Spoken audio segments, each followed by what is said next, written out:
کی 18 سیٹیں P T I نے جیتی، ریکارڈ لیڈ سے جیتی، اس میں سے 8 کا رزلٹ فالسیفائی کیا گیا۔ میں تو اپنے وکیل کے ایک لفظ سے ان اے وے ڈس ایگری کرتا ہوں، دھاندلی نہیں ہوئی، بس کاغذ پہ فارم 47 پہ جو مرضی کے نمبر تھے وہ ڈالے گئے۔ میرے تھے 25,102 ووٹ، 63% ووٹ حاصل کیا۔ کامران کے 30,000 سے زائد ووٹ تھے، دونوں کا 5 گنا کا مارجن تھا۔ اس کی سیٹ پہ دوسرے نمبر کے 6,000، میرے سیٹ پہ دوسرے نمبر کے 5,000 ووٹ۔ اچھا مذاق کی بات یہ ہے دوسرے نمبر کو بھی نہیں کامیاب کیا، ان کا جو کامیاب کیا ان کے 3,996 ووٹ ہیں، میرا جو کامیاب کیا ہے اس کے 1,619 ووٹ ہیں۔ وہ اس کی ضمانت بھی نہیں بنتی، ضمانت بھی ضبط ہوتی ہے، 4% ووٹ دیا ہوا۔ یہ ٹوٹل 7 صوبائی اسمبلی کی سیٹس پہ اور 1 قومی اسمبلی کی سیٹ پہ ہوا ہے پشاور میں۔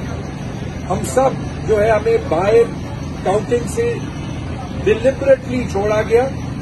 ڈی سی جو ڈی آر او پشاور تھا، آفاق وزیر اویلیبل نہیں تھا، ریزلٹس اویلیبل نہیں تھے، آر اوز ریزلٹ کے پہلے غائب تھے، کمروں سے نکل کے جب بھاگ گئے اس کے بعد بھی غائب ہیں، ابھی بھی اویلیبل نہیں ہے، اس لیے یہاں پہ آنا پڑا۔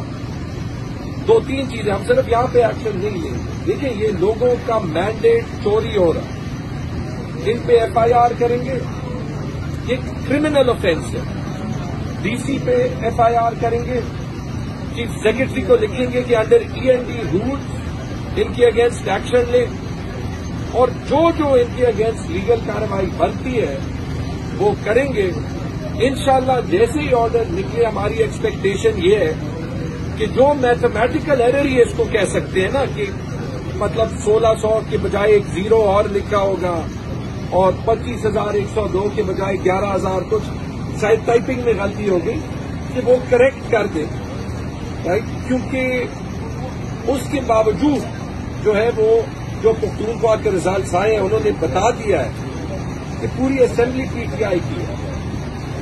ایک آخری چیز، اس الیکشن کے ولن بھی وہ آر او اور وہ ڈی آر او ہیں جنہوں نے دھاندلی بھی نہیں کی، بس کاغذ چینج کیا۔ اس کے ہیرو بھی وہ آر او اور ڈی آر او ہیں جنہوں نے ایکسٹریم پریشر کے باوجود ریزلٹ کو چینج نہیں کیا، جیسے زیادہ تر پختونخوا میں۔ تو یہ بات بھی میں آن دا ریکارڈ لا رہا ہوں۔